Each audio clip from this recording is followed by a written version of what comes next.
আসসালামু আলাইকুম ভিউয়ার্স, আপনারা দেখতে পাচ্ছেন আমার ছাদ বাগানের আমি একটি দৃশ্য ধারণ করছি। অর্থাৎ আপনাদের মাঝে আমি আমার ছাদ বাগানের যে ফুল ফল বিভিন্ন প্রজাতির ফুল ফল সবজি অনেক কিছু যা আছে সেগুলো অ্যাট এ গ্লান্স অর্থাৎ এক কথায় খুঁটিনাটি আপনাদের সাথে শেয়ার করার জন্য চেষ্টা করছি।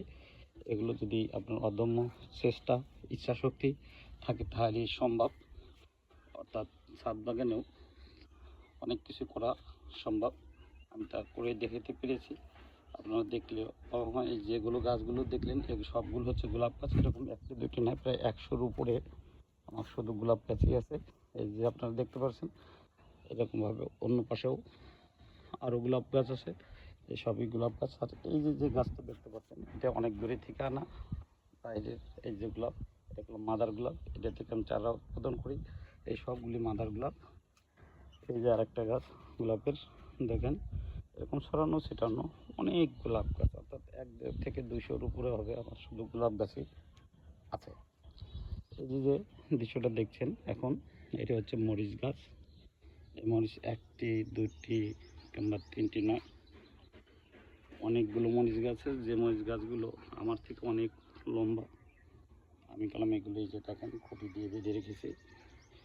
এই যে মরিচ গাছ, এই মরিচ গাছ থেকে আমি কলম আমার নিত্য প্রয়োজনীয় যে মরিচের প্রয়োজন হয় আমি যে কলম সেগুলো সবই সংগ্রহ করতে পারি। অর্থাৎ এই যে দেখেন এটা কোনো আমাদের এই দেশি জাতীয় কোনো মরিচ না, সারা বছরই ধরে। আর এর ফলনও খুব সুন্দর, গোল বেতুলের মতো মনে হচ্ছে, যে বেতুলের মতো আপনারা দেখেন বেতুলের মতো ধরেছে মনে হচ্ছে। এই যে এগুলো হচ্ছে সবই মরিচ গাছ। এই মরিচ গাছটাও কলম আমার চেয়ে অনেক বড়। ইতিমধ্যেই আমি আপনাদের এরকম একটা ভিডিও দিয়েছিলাম যে এগুলো সবই কলম আমি করেছি।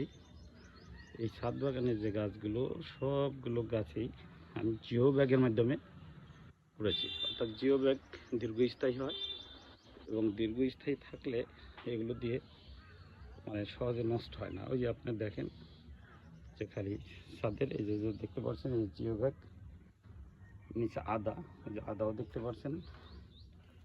একই সাথে এই যে মরিচ গাছ, এগুলোও মরিচ গাছ। এই যে মরিচ, আপনি এই যে একটা ফুল গাছ, এটা দেখলাম অন্য জাতের ফুল, এই ফুল না, আপনারা নিজেরাই বুঝতে পারবেন এটা কী ফুল। এই যে মরিচ গাছ, এই যে দেখেন এভাবে দুটি আর না অনেকগুলো মরিচ গাছ আছে। এবার দেখাই আপনাদের আমার কিছু পাখির খাবার। এই যে গাছটা যে বস্তার মধ্যে দেখতে পাচ্ছেন এটা কলমি শাক, এটাতেও আমি পাখিদের খাওয়াই। এটা হচ্ছে করমচা গাছের চারা। এরকমভাবে প্রায় 50-টির উপরে না, প্রায় 100-র মতো আমার করমচা গাছের চারা হয়ে গেছে, যেগুলো আমি ইতিমধ্যে বিক্রি শুরু করে দিয়েছি। এগুলো বললাম এই যে দেখছেন এগুলো পাখির খাবার। এই যে এখনও টমেটো গাছ, এখন টমেটো আছে। এই যে আদা অলরেডি শুরু হয়ে গেছে। এবার দেখেন আপনারা এই যে গাছটা দেখলাম এটা 12 মাসের সজনে গাছ। এরকম একটা দুটো না, এই যে দেখছেন এগুলো হচ্ছে বেগুন। সকালবেলায় এমনি অনেকগুলো বেগুন অলরেডি তুলে ফেলেছি। আজকের যা প্রয়োজনীয় সবগুলো জিনিসই গেলাম আমি ইতিমধ্যে সংগ্রহ করে ফেলেছি। দেখেন এই যে চারা, এগুলো হচ্ছে গোলাপের চারা দিয়েছি। এগুলো হচ্ছে কলমি শাক।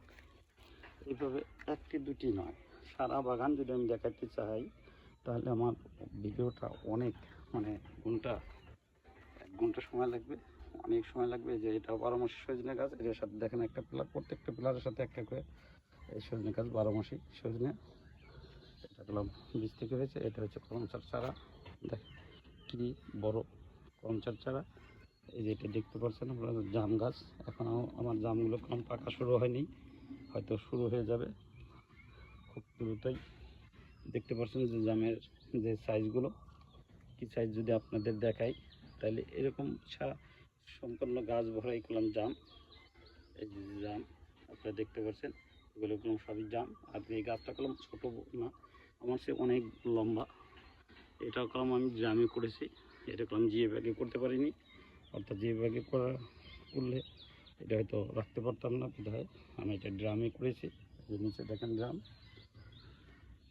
এই যে দেখেন গোলাপের চারা, এই যে বেগুন, একটা দুটো নয়, অনেক বেগুন। এই যে বেগুন গাছগুলো দেখতে পাচ্ছেন, সবই বেগুনের গাছ। এই দেখেন, এই যে বেগুন গাছে ধরে আছে যে বেগুনগুলো, এটা বেগুনটা অনেক বড় কলম বেগুন। এই বেগুনগুলো 4 থেকে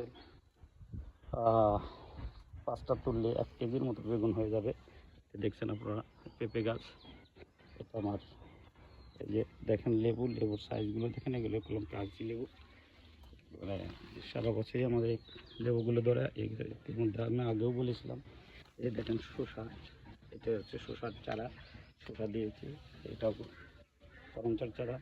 এই যে আর একটা 12 মাসি সজনা গাছ, এই 12 মাসি সজনা গাছ দিয়েই আমি কলম শুরু করেছিলাম। আপনাদের বলেছিলাম এই যে দেখেন লেবুগুলো কীভাবে ধরে আছে, দুটি একটা না, অনেক অনেক লেবু, যা আমি খেয়ে আসলেও আমার পরিবারের সদস্য সংখ্যা কম। যে আর একটা ফুলের গাছ। এইভাবে যদি আমি দেখাই তাহলে আমার 1 ঘন্টার উপরে লাগবে এই সবগুলো গাছ যদি আমি আপনাদের সবগুলোই সুন্দরভাবে দেখাই। তাহলে এটাও লেবু গাছ। এই যে দেখেন টমেটো গাছ, এখনও টমেটো যাবার হচ্ছে। আপনারা জানেন, হয়তো জানেন যে টমেটো বোধহয় শেষ হয়ে গেছে না। এই যে এটা করমচা গাছ, এটা হচ্ছে ড্রাগন, এই যেটা হচ্ছে ঢ্যাঁড়স।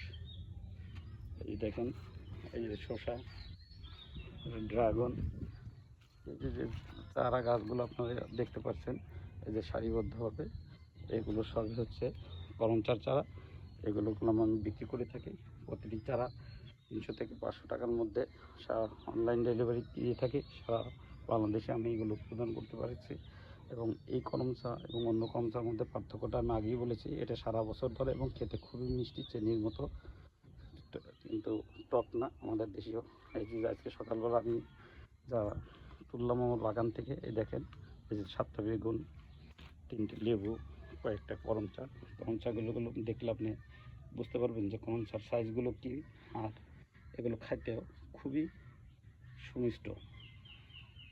আমি আপনাদের সামনে এই জন্যই তুলে ধরছি যে একটি অনেক বড় ভিডিও হয়ে যাবে।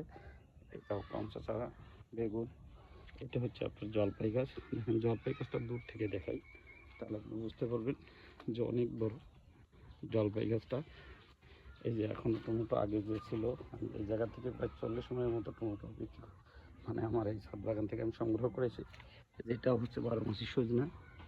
প্রত্যেকটা কলামের সাথে সজনে গাছ দিয়েছি এই কারণে, যাতে এটা সহজেই করতে পারি। এই যে দেখছেন করমচার চারা, এটা ড্রাগন। এই যে দেখেন অলরেডি আমরা ঝুলতেছে। এটা হচ্ছে সারা বছরই এই আমড়া গাছ থেকে আমরা সংগ্রহ করে থাকি। অর্থাৎ এটা হচ্ছে ছাদ বাগানের আমড়া গাছ। এই দেখেন আমরা বড় ছোট সব রকমের আমড়াই আছে। এটা হচ্ছে আমার কলমি শাকের বাগান। আপনারা জানেন যে আমার কলমি শাকের একটা বাগান আছে, যেটা আমি, আমার পাখির খামার আছে, পাখিদের খাওয়ানোর জন্য এই কলমি শাকটা আমি করে থাকি। যে কলমি শাকগুলো, এটা নিজে খাওয়ার জন্যই শুধু না, এটা অ্যাকচুয়ালি পাখির খাবার। আমার তিতিরের খামার এবং বিভিন্ন প্রজাতির পাখির খামার। এই যে লেবু গাছটা দেখতে পাচ্ছেন, এই লেবু গাছে প্রায় এখনও কয়েকশো লেবু আছে। আমি দেখানোর চেষ্টা করি, অনেক বড় বড়, অনেক দূর থেকে ভিডিও নিচ্ছি। এটা হচ্ছে বড়ই গাছ, ডাটা। এই যে দেখছেন ড্রাগন, সবই ড্রাগন। ওই যে টমেটো গাছ আরও আছে। যদি আমি এভাবে দেখাই তাহলে আপনি, বললাম যে আমার সারা 1 ঘন্টারও উপরে ভিডিও হয়ে যাবে, যা আমি দেখাতে পারবো না, মানে অনেক সময় লেগে যাবে। এটা যদি আমি করতে চাই তাহলে আমি এই জন্য শর্টে, এত গ্লান্সে 10 মিনিটের একটা ভিডিও করার চেষ্টা করছি, যাতে আমি শর্টে আপনাদের কিছু দৃশ্য দেখাতে পারি। অর্থাৎ এই যে দেখছেন আর একটা ছাদের আর একটা পাশে রাখলাম আদা। এই যে গোলাপ, সারিবদ্ধভাবে গোলাপ গাছের চারা। তারপরে দেখেন এই যে আমি চারপাশ থেকে এখন এত শর্ট করার চেষ্টা করছি। এই ডাটা, আমার নিত্য প্রয়োজনীয় যে জিনিসগুলো সেগুলো আমি এভাবে সংগ্রহ করে থাকি। এগুলো হচ্ছে করম চা, এই যে করম চা গাছের চারা। এটি হচ্ছে পেয়ারা গাছ। আপনারা দেখেন পেয়ারা গাছটা ছোটো না, সারা বছর এই গাছ থেকে আমি পেয়ারা সংগ্রহ করে থাকি এবং এটা অনেক বড়। অর্থাৎ ছাদের দিকে তাকালে আপনি বুঝতে পারবেন যে এটা কত বড়। আমার এভাবে ভিডিও করা সম্ভব হয় না। এটা হচ্ছে আপনার সেই করম চা। যে করমচা গাছটা আমি সুদূর থাইল্যান্ড থেকে এনেছিলাম এবং এখনও এই করমচা গাছ থেকে আমি অন্যান্য করমচা গাছের সৃষ্টি করে অর্থাৎ পালন করেছি। এই করমচা গাছটা অনেক বড়, এরকম একটা দুটো না, অনেক গাছ আছে। এই যে এটা 12 মাসে করমচা, এই সজনে গাছ হবে।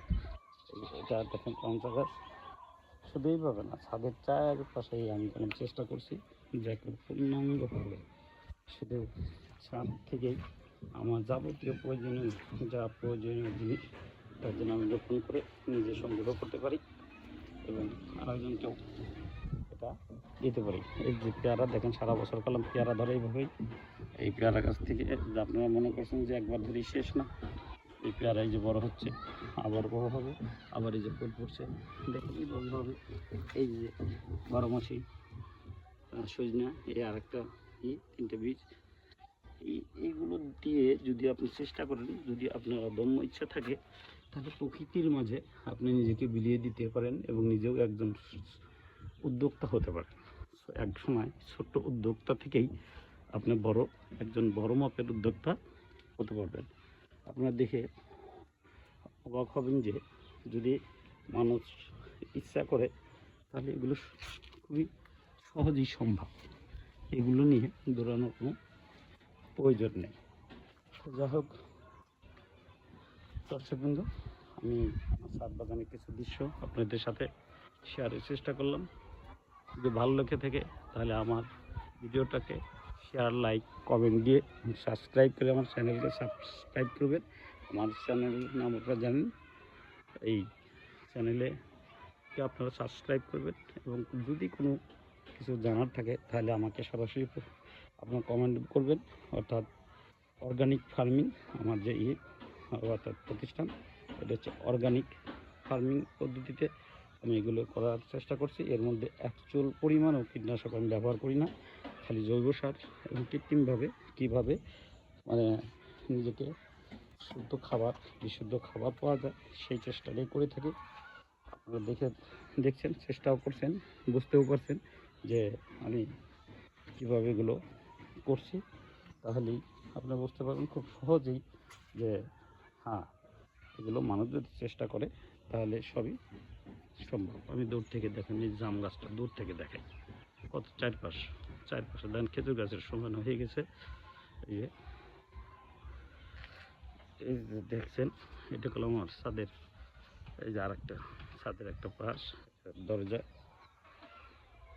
এইভাবে অর্থাৎ আমি এইভাবেই যদি আপনারা চেষ্টা করেন তাহলে কলমে যে টবে দেখতে পাচ্ছেন, এগুলো কলম গাছ, এগুলো কবুতর, আমার পোষা কবুতর খামার আছে, উপরে ওটা কবুতরের খামার, এই যে আপনারা দেখতে পাচ্ছেন।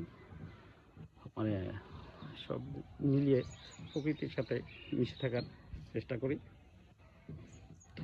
আপনার যদি কেউ এই কবুতর কিংবা এই ফার্মিং জগতে অর্থাৎ এই জগৎ নিয়ে কাজ করার চেষ্টা করেন বা ইচ্ছা করেন, তাহলে আমার চ্যানেলটাকে সাবস্ক্রাইব করবেন। আমি আপনাদের সাথে থাকবো, পাশে থাকবো এবং পড়াশোনা দিয়ে আপনাদেরকে উৎসাহিত করার চেষ্টা করব। তাহলে আপনি হয়ে যাবেন একজন সফল উদ্যোক্তা। এগিয়ে যাবে দেশ, এগিয়ে যাবেন আপনি, এগিয়ে যাবে সাথে সবাই। এই প্রত্যাশায় শেষ করছি। আল্লাহ হাফেজ। বাংলাদেশ জিন্দাবাদ। সবাই সুস্বাস্থ্য কামনা করি। আল্লাহ হাফেজ।